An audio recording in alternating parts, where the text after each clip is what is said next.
Hi everyone, I am Ashish and आज आप देख रहे हैं इमोशनल मॉन्क पे पहला पॉडकास्ट है जो कि है मिस्टर मोहित गुजराल के साथ। इनकी शॉप है करोल बाग में। अब हम थोड़ी सी बात इनसे करते हैं।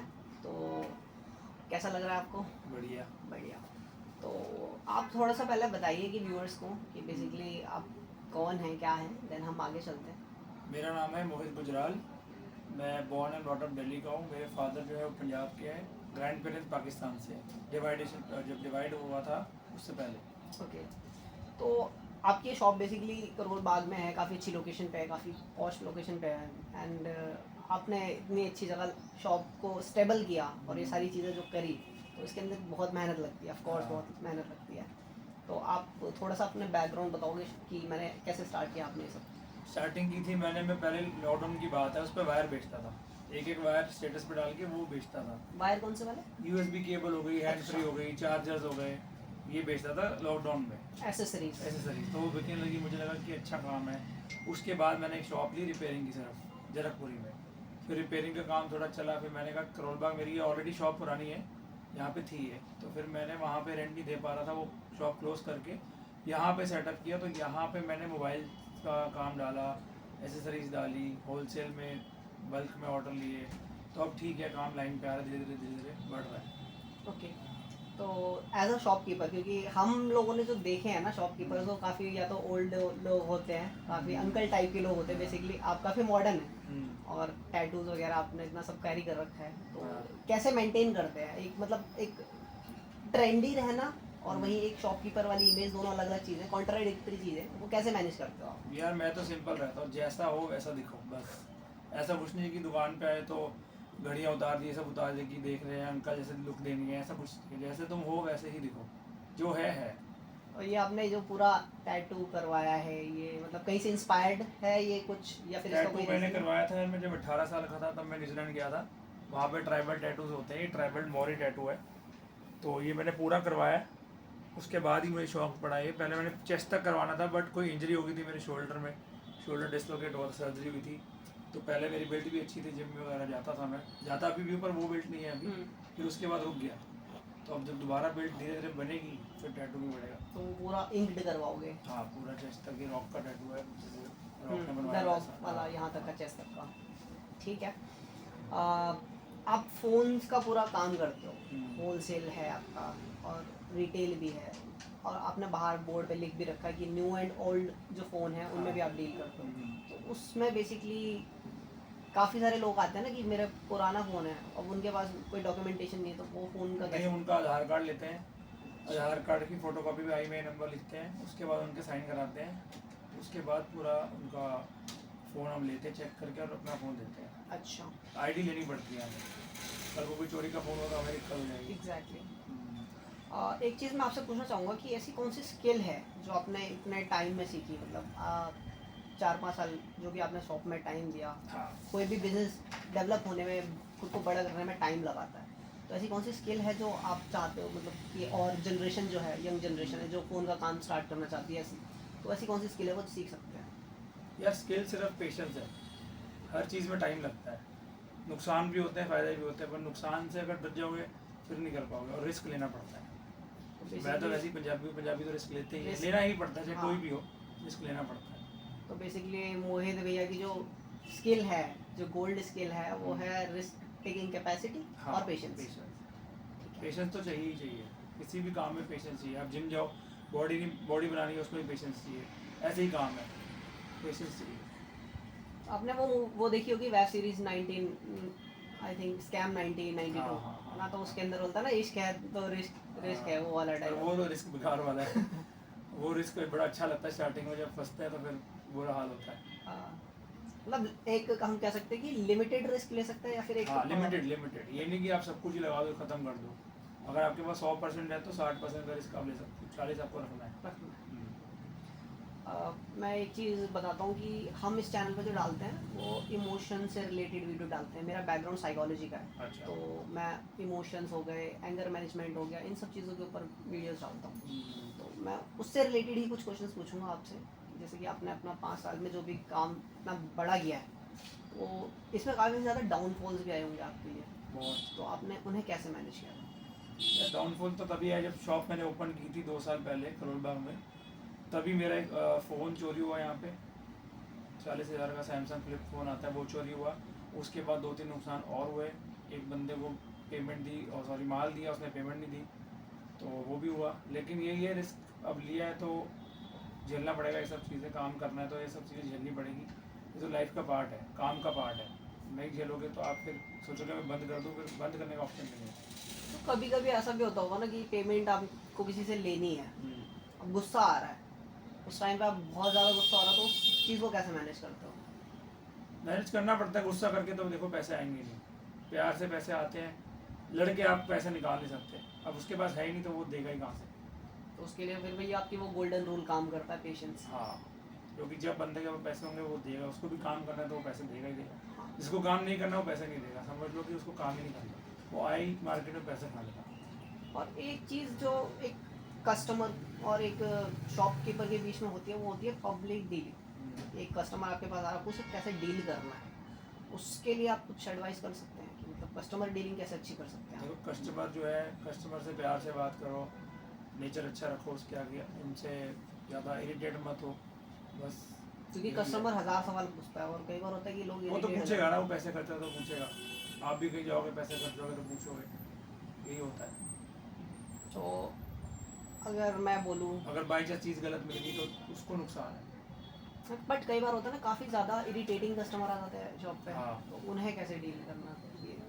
उन्हें बस आप ये बोलो कि जो है वो यही है, इसके अलावा आप जितना बोलोगे मैं भी उतना बोलूँगा, क्या फ़ायदा। जो है वो है। तो आपको ये चाहिए तो ले जाओ। कि हाँ चाहिए तो ठीक है, नहीं तो कोई बात नहीं, आप कहीं और ट्राई कर सकते हो। अपने आप वापस आएगा अगर उसको आपकी क्वालिटी, आपका प्राइस अच्छा लगेगा तो। ऑफ कोर्स मतलब प्राइसिंग एक मैटर करता है, क्योंकि आप करोल बाग में हो, यहाँ पे गफ्फार प्राइसिंग से ज़्यादा क्वालिटी क्वालिटी। क्वालिटी मैटर करती है। प्राइसिंग तो हर कोई दे देगा, पर क्वालिटी गंदी होगी, प्राइस ऑब्वियसली डाउन जाएगा। मेन हाँ। क्वालिटी ऐसी हुई कस्टमर दोबारा आए कि हाँ मैंने वहाँ से वो चीज़ ली थी, वो अभी तक चल रही है। तो आप बिलीव करते हो कि क्वालिटी आप अच्छी डिजर्व हाँ। मतलब डिलीवर करना चाहते हो कस्टमर्स को। हाँ। तो एक चीज़ है कि आपके मतलब करोल बाग में बैठे हो, पास में गफ्फार मार्केट है, कस्टमर के लिए बहुत कम डिस्टेंस है, तो कस्टमर मूव हो जाते होंगे बहुत जल्दी, राइट? बहुत होते हैं, लेकिन वापस भी आते हैं। गफ़ार में उनका काम बेकार होता है, फिर वो बोलते हैं भैया हमारा काम ख़राब हो गया, फ़ोन ख़राब कर दिया, ये बात निकाल लिया, वो निकाल लिया, ये चाइनीज़ फ़ोन दे दिया। उसके बाद वापस आते हैं। बहुत सारे कस्टमर ऐसे आते हैं मेरे पास, फिर वो समझ जाते हैं कि फ़र्क है। हाँ, तो बेसिकली गफ्फार मार्केट में जैसा आपने अभी बताया चाइनीज़ फ़ोन के लिए, तो डुप्लीकेट फ़ोन बहुत ज़्यादा मार्केट में अवेलेबल है। बहुत बहुत ज़्यादा। बिकॉज मैंने भी एक देखा था कि 1.5 लाख का फ़ोन आईफोन, उसका डुप्लीकेट आपको 10,000 रुपये में मिल जाता है। पता लग जाता है, ऐसा नहीं है। कस्टमर को भी आजकल सब पता है, आजकल इंस्टाग्राम ने इतना उनको बढ़ा दिया है, सब पता लग जाता है। चाइनीज़ फ़ोन मेरे पास पड़ा हुआ है, मैं दिखाता हूँ। ये वाला, ये OnePlus का फ़ोन है, लग रहा है ये। अच्छा, मतलब लोगों से लेके क्वालिटी तक। ये कस्टमर ही मेरे पास लेके आया था कि इसको गफ़ार से चाइनीज़ फ़ोन मिल जाए। तो बेसिकली फ़ोन का तो आप डीलिंग का आप करते हैं, इसके अलावा आपकी पर्सनल क्या हॉबीज़ है, मतलब आपको क्या करना पसंद है? मेरे को वर्कआउट करना पसंद है, स्विमिंग का मुझे बहुत शौक है, ड्राइविंग का शौक है, मेन ड्राइविंग। ओके। रात को भी मैं निकल जाता हूँ ड्राइव पे या कहीं भी। ड्राइविंग का बहुत शौक है। आपकी फैमिली में और कौन कौन? फादर है, मदर है, छोटा भाई है और मैं। बेसिकली आपके भाई वगैरह वो सब हाँ? वो क्या करते हैं? वो मनीषी में काम करता है पापा के साथ। अच्छा, उनका सेपरेट काम है। सेपरेट काम है मेरे साथ। तो आप जब अकेले ये काम कर रहे हो, फैमिली का सपोर्ट, ऑफ कोर्स वो अपने काम में ज़्यादा एंगेज रहते हैं, तो आपको फैमिली का सपोर्ट नहीं मिल पाता।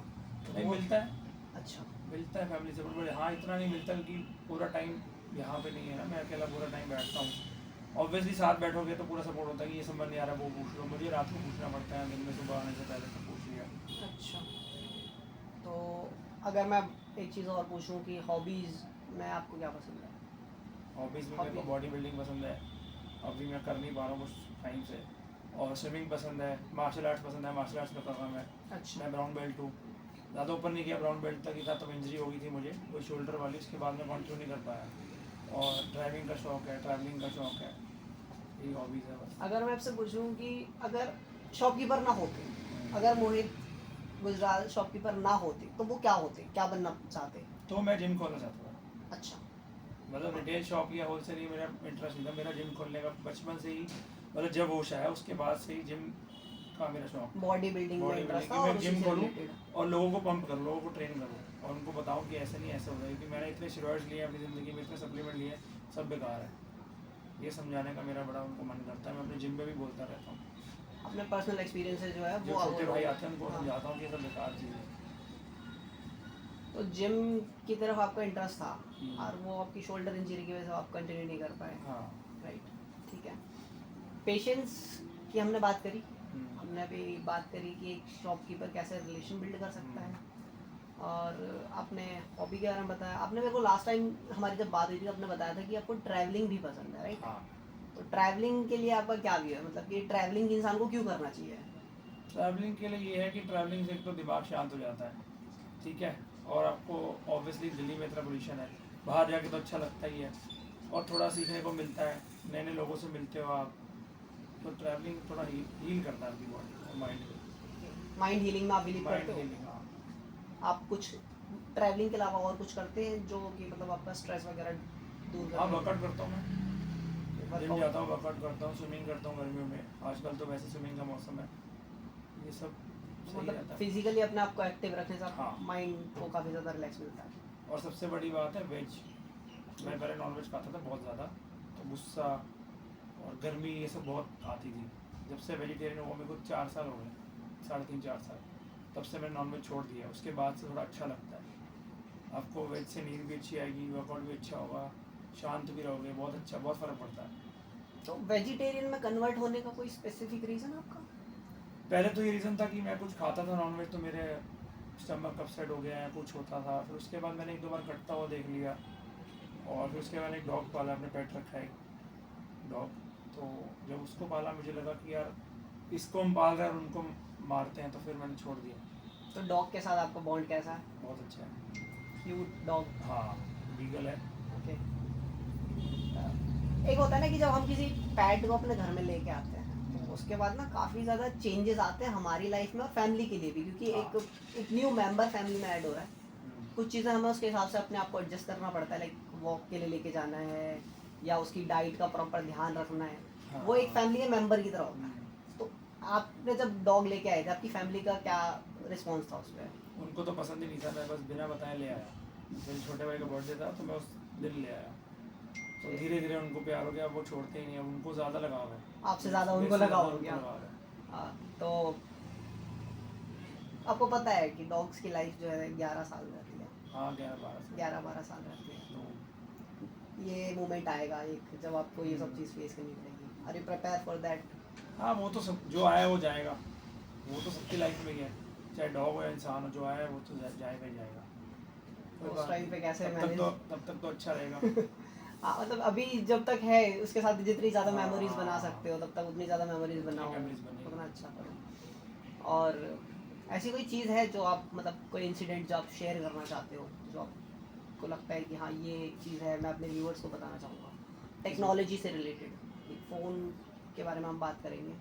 टेक्नोलॉजी से रिलेटेड ये है कि आप अप टू डेट रहो, नई नई टेक्नोलॉजीज आती है उनको देखो, सीखो। अगर नहीं परचेज कर सकते कोई बात नहीं, पर उसके बारे में नॉलेज लो, यूट्यूब है आजकल तो सब पता लग जाता है, और अपग्रेडेड रहना चाहिए। यूट्यूब पे तो बहुत सारा ऐसा कंटेंट भी है ना जो मतलब हमें डाइवर्ट करता है। एक होता है प्रोग्रेसिव, वो तो प्रमोशंस करते हैं ना कि हाँ ये नहीं, ये अच्छा है। या खुद देखो कि आपको क्या पसंद है, क्या आप किस बारे में नॉलेज लेनी है, कौन सी टेक्नोलॉजी आपको अच्छी लग रही है। जैसे फ़ोन हर दूसरे महीने फ़ोन निकलते रहते हैं नए नए, तो अप टू डेट रहना चाहिए। अगर मैं एज अ सजेशन मांगूँ आपसे कि अगर मुझे कोई फ़ोन लेना है तो उसके अंदर क्या 3 क्वालिटी ऐसी होनी चाहिए जो मुझे देखनी चाहिए फ़ोन लेने से पहले? अगर आपको फ़ोन लेना है, एक तो वो हैंग नहीं करना चाहिए, मेमोरी, एक उसका कैमरा अच्छा होना चाहिए, और सबसे मेन बात है लुक्स अच्छी होनी चाहिए। फ़ोन की लुक्स मतलब वो स्लिम होना चाहिए, हैंडी होना चाहिए? हैंडी होना चाहिए, हैंडी होना चाहिए। क्योंकि अगर लुक अच्छी नहीं होगी आप जल्दी बोर हो जाओगे, फिर आप बोलोगे यार ये मैंने गलत ले लिया। हाँ, आजकल तो वैसे भी फ़ोन भी 1-1.5 लाख की रेंज में आ रहे हैं। हाँ, तो वो इन्वेस्टमेंट वो दोबारा से चेंज करना बहुत मुश्किल मुश्किल है। हमने लगभग सारी चीज़ें कवर कर ली। अब एक चीज़ और रह गई है मेरे जो दिमाग में आ रही है बार बार, मैं आपसे पूछना चाहता हूँ कि कस्टमर रिलेशन जब हम बनाते हैं किसी के साथ, आप कस्टमर को रिपीट आपकी शॉप पे वो आए उसके लिए आप क्या करते हैं? आपका अच्छा बिहेवियर ही उसको रिपीट आपकी शॉप पे लेके आएगा। अगर आप उससे एक बार भी इरिटेट हो गए तो कस्टमर ऐसा है, अगर आप एक बार गुस्सा हो गए, एक बार इरिटेट हो गए, दोबारा आएगा नहीं। तो आपका जो बिहेवियर है बिहेवियर ही आपको कस्टमर रिपीट लेके आएगा। और आपका काम तो देखो, काम एक तो ऑफ नंबर कोर्स है, पहले नंबर पे। क्वालिटी ही बोलती है।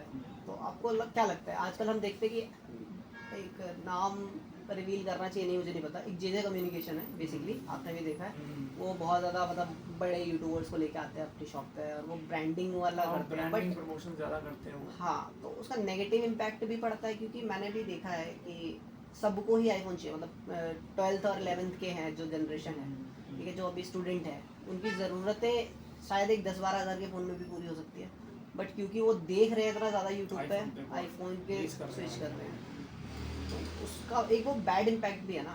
बैड भी है, गुड भी। गुड मेरे ख्याल तो ऐसा कुछ नहीं है, बैड ज़्यादा है कि भाई लोग ज़्यादा वो हो रहे हैं कि फ्री में हमें गिफ्ट देंगे, तो लोग ज़्यादा भीड़ लगा के पहुँच जाते हैं कि हमें भी मिलेगा, हमें भी मिलेगा, बस भीड़ इकट्ठे करने वाली बात है। तो लोग अपना मतलब इतनी दूर दूर से मैंने देखा उनके पास आए होते हैं, कई लोग तो खाली हाथ भी गए होंगे कई ना। लोग तो खाली हाथ ऐसा भी तो है जाते नहीं हैं। कितने मतलब सबको गिफ्ट मिलेगा, ऐसा तो नहीं पॉसिबल नहीं ही हो सकता, वो तो पॉसिबल ही नहीं हो पॉसिबल ही सकता। नहीं है। अगर आप गिफ्ट दे भी दोगे, चाहे हल्की क्वालिटी दो, कुछ भी दो, चलो गिफ्ट दे रहे हैं, वो एक अच्छी बात है, गिफ्ट मिल रहा है उनको, लेकिन सबको नहीं मिल रहा। उस चक्कर में कुछ लोग ख़राब भी हो रहे हैं, कुछ किसी का फ़ायदा भी क्या है वैसे, ऐसा कुछ खास तो है नहीं गिफ्ट की, आपको बहुत ज़्यादा ज़रूरी है कि चाहिए ही चाहिए। बेसिकली वो तो फ़ोन से उनको भी आपको अपनी जेब से भी नहीं पे करेंगे ना, वो तो वहीं से निकालेंगे वहीं से आपसे। निकालेंगे, और जो गिफ्ट आप उनसे लोगे, जो वो गिफ्ट बोल रहे हैं, उसके ऑलरेडी पैसे वो फ़ोन में ऐड ऐड करके कर बैठे चुके हुए होते हैं। हैं। अच्छा एक चीज़ है कि गफ्फार मार्केट में ना नकली फ़ोन आजकल बहुत चल रहा है, ठीक है, तो आपने बताया ऑलरेडी कि नकली फ़ोन को हम, आपने दिखाया भी एक फ़ोन हमें, तो आईफोन के अंदर भी डुप्लीकेट फ़ोन्स आते हैं। आईफोन में बहुत रेयर है, आईफोन में ऐसा अभी तक मैंने देखा नहीं, एक ही देखा था क्लोन फ़ोन, अच्छा वो भी ऐसा कोई लाइटर वाइटर बना वाला ऐसा कुछ था। वैसा फ़ोन में आईफोन नहीं है, रियलमी और वन प्लस, इन सब में क्या है, चाइनीज़ फ़ोन है, इनकी चाइना से पूरी बॉडी मिल जाती है, हर चीज़ मिल जाती है, तो वो यहाँ पे आके असेंबल कर सकते हैं। असेंबल कर सकता है। आईफोन मुश्किल है, बहुत मुश्किल तो करेंटली आप आईफोन 15 यूज़ करते हैं है। और आपने एंड्रॉयड यूज़ किया है या फिर अभी और? पहले मैं एंड्रॉइड करता था, मेरे पास फोल्ड सीरीज, फोल्ड 1 आई थी जब, अच्छा वो था मेरे पास। बट ये है कि एप्पल पे मैं स्विच इसलिए हूँ, एक तो रीसेल बहुत ज़्यादा है और कैमरा बहुत अच्छा है। अच्छा, सिक्योरिटी का भी एक है। सिक्योरिटी ठीक है, सैमसंग में भी हाई एंड मॉडल्स में अच्छी है, फोल्ड वगैरह में, बट मेन है रीसेल। सैमसंग का आपको कुछ ज़्यादा मिलता नहीं है रीसेल में, एप्पल दे जाता है, अच्छे खासे पैसे आपको दे जाएगा। अब हम इसे लास्ट ख़त्म करते हैं पॉडकास्ट को, ठीक है। एंड मैं बताना चाहूँगा अपना एक्सपीरियंस। बेसिकली मैं अपने एक फ्रेंड के थ्रू भैया से मिला था, एंड भैया के साथ मेरा इंटरेक्शन हुआ 2-3 बार, एंड वो इंटरेक्शन इतना अच्छा हुआ कि मैंने सोचा कि क्यों ना एक उन लोगों के लिए एक पॉडकास्ट बनाया जाए जो अपना खुद का काम करना चाहते हैं, ठीक है। तो जर्नली जितने भी पॉडकास्ट बनाने वाले लोग हैं वो या तो सेलिब्रिटीज़ के साथ बना रहे हैं या तो इन्फ्लुएंसर्स के साथ बना रहे हैं, बट जो मिडिल मैन है, हमारा जो ग्राउंडेड पॉपुलेशन है ना, वो मिडिल मैन्स की है, उनके साथ कोई बात ही नहीं करना चाहता। So I start with this series कि हम जो जनरल शॉपकीपर्स हैं या एडवोकेट्स हैं, जो मिडिल मैन है, जो हमारी रॉ जनता है, 80% ऑफ पॉपुलेशन हमारी जो रॉ जनता है, उनके साथ कनेक्ट करूँ। And this is all about this podcast, hope you like it, like comment and subscribe my channel. And भैया से हम मिलेंगे अगली बार, बट इस बार हम फ़ोन के बारे में बात नहीं करेंगे, हम कुछ नई चीज़ के बारे में बात करेंगे, पर्सनली डेवलपमेंट और इन सब चीज़ों के ऊपर बात करेंगे। Nice to meet you, thank you. Thank you.